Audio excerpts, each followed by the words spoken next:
The newest entries in the Pokemon franchise, Pokemon Sun and Moon, have definitely brought some new and interesting features to the table. A league with no gyms and no champion, SOS encounters which provide a new way to shiny hunt. Oh my god, we got a shiny!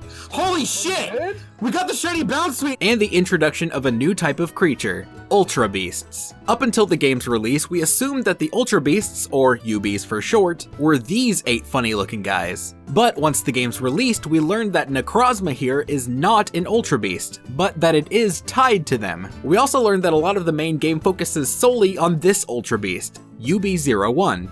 But why? What's the deal with Necrozma, and where do UBs 2 through 5 fit into the mix? Let's talk about that. Cue intro.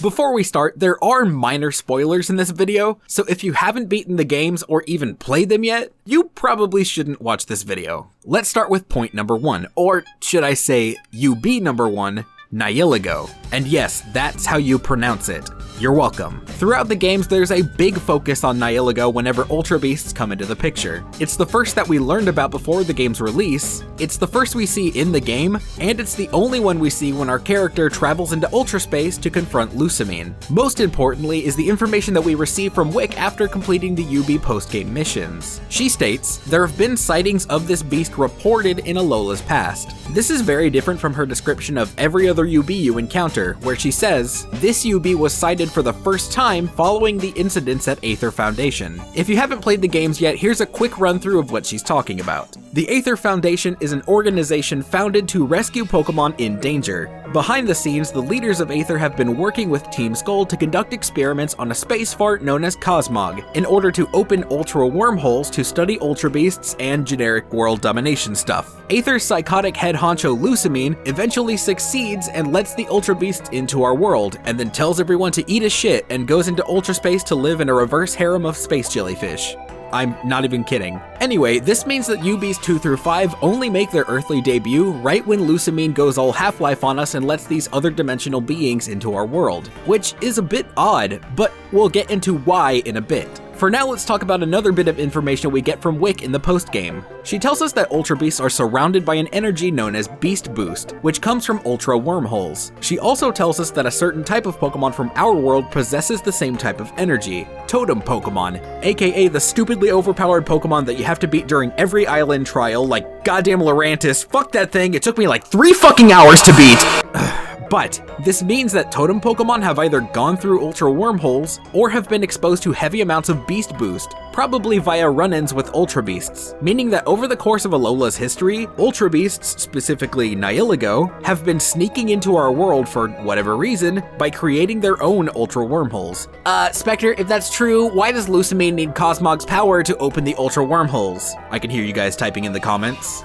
True, Lusamine needs the outside source of straight out of the bag Nebby, aka Cosmog, to open the wormholes. But we learn that Nebby doesn't use that power unless it's in danger or in pain. There's also super compelling bits of evidence throughout the game that UBs can make their own wormholes. First is when we see a glimpse of one in the sky over Akala Island. Sure, Nebby is inside the building we exit right before that cutscene, but again, Nebby doesn't use that power unless it has to. So unless something really bad decided to go down as we're leaving, then it's likely that this instance is the work of an Ultra Beast. The second is when we encounter Nihilego at the Aether Paradise. This time, Lily and Nebby are nowhere near us, and suddenly wormhole number 1 opens up, revealing our first interdimensional jellyfish contestant. Lastly is the battle animation during encounters with the Ultra Beasts. Every time, they're seen exiting an Ultra wormhole, again with Nebby nowhere around, unless you decided to keep it in your party. This could just be an artistic choice, but even so, the other instances could back this one up. So it's clear that UBs come into our world as they please. Speqtor, Looker says that UBs were brought into our world against their will. I can again hear you typing in the comments. You know what, just take your hands off the keyboard. Come on, take them off. Just have a little faith. Yes, Looker does say that, but remember that not only is their knowledge of UBs incredibly limited up until the events of the main game, but it's also stated that they've been on UB hunting missions before this one. So what's the deal? Was there some other catastrophic wormhole incident with Nebby that they just decided to sweep under the rug? Not likely, so this means that Nihilego have been visiting Alola for quite some time. So where's the problem? Thanks to Wick, yet again, we also learn that Nihilego is a parasite, latching onto its host and releasing a neurotoxin that boosts the host's capabilities while also inducing feelings of extreme excitement and lack of inhibition. Basically, it sticks to the host's head and makes them do some crazy shit. Doesn't exactly seem like the type of thing you'd want just hanging around, right? But hey, minus the Lusamine incident, there's no evidence of a crazy event surrounding Nihilego, right? Well, not exactly. Enter Necrozma. Behind that jet black exterior lies a few clues as to its ties to the Ubese and Alola's past experiences with Nihilego. Let's start with the similarities. First and most obvious is its Pokédex entry from Pokemon Sun, which states it to be, quote, reminiscent of an Ultrabeast. Not actually an Ultrabeast, just reminiscent. The second and less obvious clue lies in its stats. Every Ube's base stat total is 570, with every individual stat being a prime number. For anyone who failed basic math, prime numbers are numbers that can't be divided by whole numbers into whole numbers, unless you divide it by itself to equal 1, which is technically a whole number, but anyway, Necrozma's stats follow that same trend, but its base stat total is 600, 30 points higher than the Ultra Beasts. So where do the Ubes tie in? Well, continuing Necrozma's Sun entry, this lifeform, apparently asleep underground, is thought to have come from another world in ancient times. Thought to have come from another world. Well, it does bear some similarities to the Ubes, and there's the whole prime number thing, but if it isn't technically an Ultra Beast, then what gives? Well, there's the fact that it's thought to have come from another world. Thought. This thing has been asleep underground for God knows how long, and apparently there's no recorded information about it. Then there's the fact that its Dex entry in Moon states that light is its source of energy, but Ultra Space isn't exactly the brightest place. So if it were from there, chances are that being underground wouldn't stop it from just creating an ultra wormhole and saying adios to its cavernous abode. But the biggest bit of evidence is in its ability. Prism Armor, aka not Beast Boost like all of the Ubes have. So then why was it asleep underground, and why does it only decide to skip the old snooze button once the Ultra Beasts are running amok?